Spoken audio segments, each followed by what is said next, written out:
This is Andi Purewal for Boxing News. I'm joined by Ariel Helwani here in Saudi Arabia. Ariel, it's been a while since I last saw you. How's life been treating you since we last spoke? It is great, very exciting times. I'm trying to remember the last time we spoke. Was it perhaps Katie Taylor? No, I feel like it was a Jake Paul fight. I feel like it was the Woodley rematch. Ooh, okay, in Tampa, yes. December of 21 or 2. 21. Yeah. Wow, feels like a long time ago.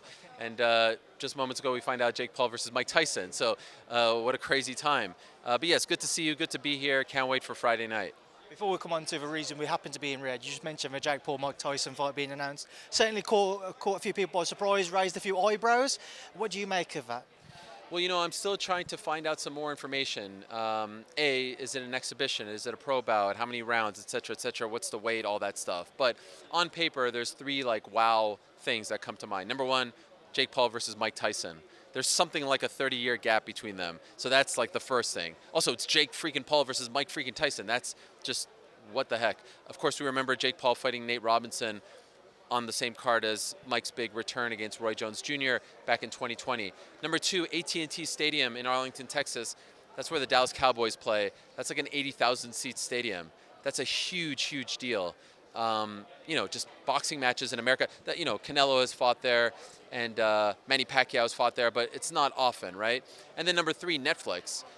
This is Netflix's first foray into live combat sports. We know that they're going to team up with WWE come January of 2025, but I don't think a lot of people saw Jake Paul kind of come in through the back door. It's a massive deal, and Netflix is, you know, one of the biggest streaming platforms on the planet. So, you know, I'm also curious, by the way, who else is on the card? Because this is an opportunity to showcase some other talent. Is Amanda Serrano going to be on the card? Is Ashton Silve, who's a part of MVP, going to be on the card? Are they going to use this card to also showcase some of the other more traditional boxers on their roster? So lots of questions to be answered. It just, you know, it just came out like an hour ago, so still processing it.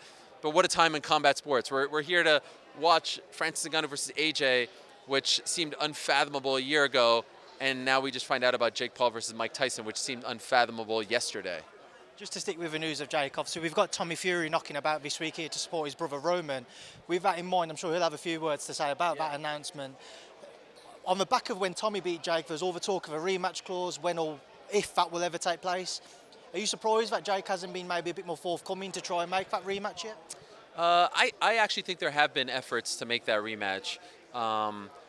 I'm not 1,000% sure as to why. You know, he lost the fight. I think he had to regroup. Obviously, there was the Nate Diaz fight, which was a huge fight. And I think the last 2 fights were him just trying to, you know, build up his confidence and mojo, get a few highlights on the reel. You know, there's still this issue about whether Tommy can fight in the United States. So I don't know how that gets resolved. It doesn't have to happen in the United States, but obviously Jake is a bigger draw in the United States. You know, I think maybe sometime down the line, it should happen. I'm not one who feels like it has to happen now. I would like to see Tommy kind of go back to the more traditional boxing scene, and Jake is obviously doing his thing. So when I heard about this, you know, I didn't think like, oh, what does this mean for the Tommy Fury rematch? I feel like that's just a fight that's going to be there down the line someday. Let's come on to the reason we're here in Riyadh. Francis Ngannou, a man you know very well, facing Anthony Joshua. Everybody wrote him off before the Tyson Fury fight, and then he certainly sent shockwaves throughout the sport. Do you give him a better chance against Anthony Joshua than what he did against Fury, in your opinion? Well, I gave him a great chance against Tyson Fury. Not to pat myself on the back, but I really did think he was going to perform very well, and I thought he won that fight. And so, yes, I'm not counting him out. I think he has a great chance. Obviously, it's going to be a different fight. I think AJ is going to fight a very measured, smart, you know, tactical fight. I don't think he's going to disrespect Francis as much as Tyson did. And I don't mean disrespect. Like, Tyson was actually quite complimentary of Francis in the build-up, but I don't think he took it as seriously as he probably should. And so I think we're going to see a very smart fight from AJ, reminiscent of his performance here in Saudi Arabia against Andy Ruiz in the rematch. Just get the W. All he needs to do is win, and then he gets a shot at undisputed gold. And so he just has to be smart out there. Despite Francis's experience in combat sports itself, because of the controversy around the scorecards from the Fury fight, do you think it might be on his mind at all to try and push the fight a little bit more, be a bit more aggressive, to try and take it out of the judge's hands? I think he is going to try to be a little bit more aggressive because I think that AJ is going to try to let the fight come to him, and I think Francis is going to have to put the pedal to the metal, as opposed to, you know, Tyson, who was just kind of out there boxing, and Francis found his openings. I don't think that AJ fights like Tyson, so he's going to have to be a little bit smarter, and I do think he's going to try to chin check him. That's been one of the knocks on AJ, right, ever since the Ruiz first fight in New York, and so he's going to try to test that chin. He's been, you know, even Robert Helenius was able to, you know, find the target, and so I think that, you know, Francis hits a lot harder than Helenius or Andy Ruiz, so I think he's going to try to use that power to his advantage, and I don't think he necessarily wants to go 10 rounds with AJ. He's open about the fact that the gas tank isn't quite there. So if you can end the night early, to his advantage.